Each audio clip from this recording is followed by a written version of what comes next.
In Russia, the release of the modernized Su-57M1 is being prepared, featuring the newest engine and onboard systems, which turn an already excellent aircraft into an unrivaled one.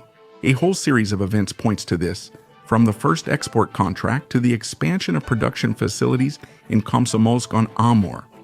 Let's go through them one by one, and we'll also talk about the new hero of the week in today's episode, after a brief summary of positive news.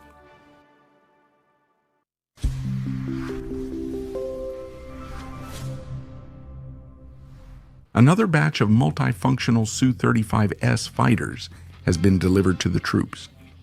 The Almaz-Antey concern has delivered counter-battery warfare systems and the Buk M3 air defense system to the troops ahead of schedule. At the Eastern Shipyard, a crab fishing vessel of Project 03-141 has been launched. In Kamchatka, a rebar steel plant has opened. In Kazan, a pharmaceutical production facility in Tomsk region, a waste processing complex in Mordovia, a pet food production facility, and in Oriol region. A dairy cattle breeding hub. The team from St. Petersburg State University became the absolute champion of the 49th International Programming Olympiad.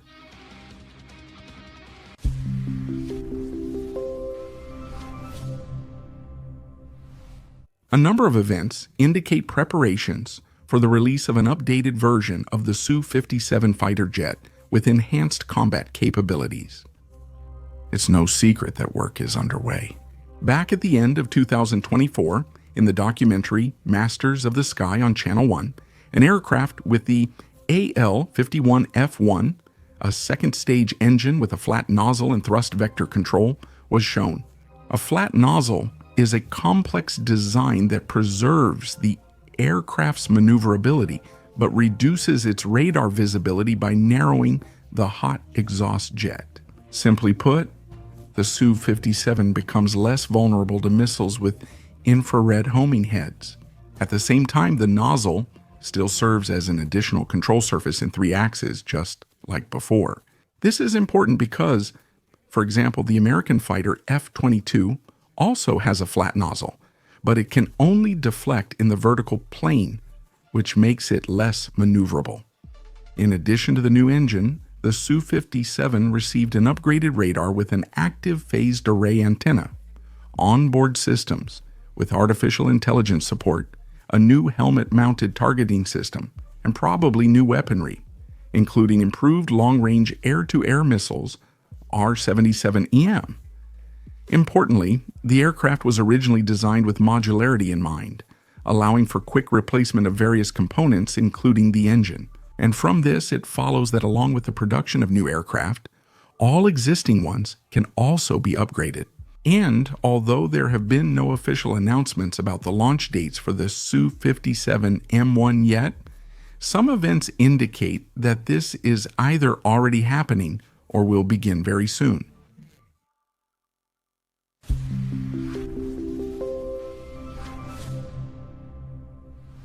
This week, Indian media reported on plans to purchase 2 squadrons from Russia, that is, 40 Su-57 aircraft, and to jointly build another 100 fighters in India. These plans have been considered for a long time. 3 serious circumstances may have prompted the decision. The first is the failure of the French-made Rafale fighters, which are in service with the Indian Air Force during the recent conflict with Pakistan.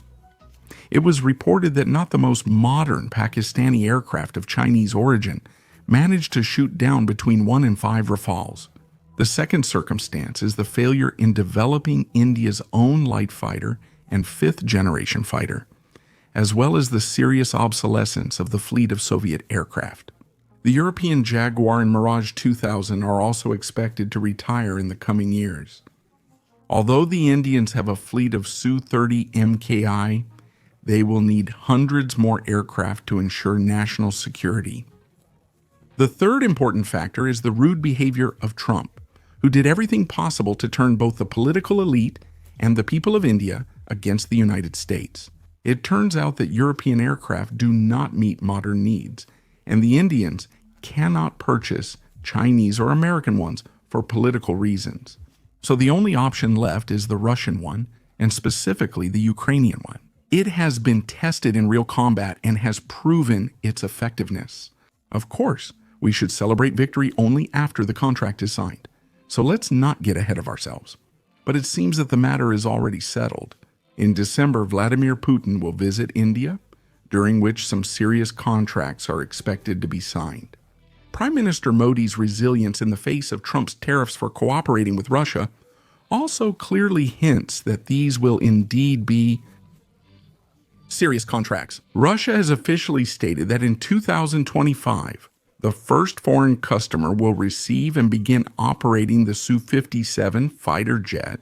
And in the summer, there was information about the imminent completion of the third production line for the Su-57, specifically for the export version, at the aircraft plant in Komsomolsk-on-Amur. So we'll find out everything soon. But will we have enough planes for ourselves? And isn't it risky to transfer their production even to friendly countries? That's where the main intrigue lies.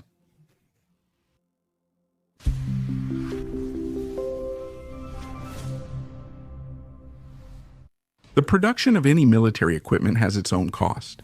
When our armed forces purchase planes from defense factories, they pay that price, and the factories use the proceeds to expand production, hire employees, and most importantly, develop new, even more advanced equipment. But the Army's financial resources are not unlimited, so it's always important for factories to have orders from other countries as well. For this reason, we, the Americans and other manufacturers, compete in the global market for buyers. And the United States is so afraid of fair competition that they've long imposed sanctions on us, directly prohibiting the purchase of our weapons. However, it doesn't always work. India is one of our oldest clients. Thanks to its orders in the 90s, our tank factories managed to stay afloat during difficult times. Where it makes sense, we accommodate and even set up licensed production of certain types of weapons right on the Allies' territory. And this also brings in money and helps us develop further. In fact, the creation of the Su-57 was partly funded by contracts for the Su-30 and other products. And it seems that this story is repeating itself. By tradition, Russia only sells modern equipment abroad when it already has, or is about to have, an even more advanced model for itself. And the fact that we are starting deliveries of the Su-57 is the clearest indication of the high readiness of the Su-57M1. So, this is great news from every angle. Of course, there remains the question of whether we ourselves have enough fighters in our combat units. Such information is not disclosed, and we can only rely on foreign sources.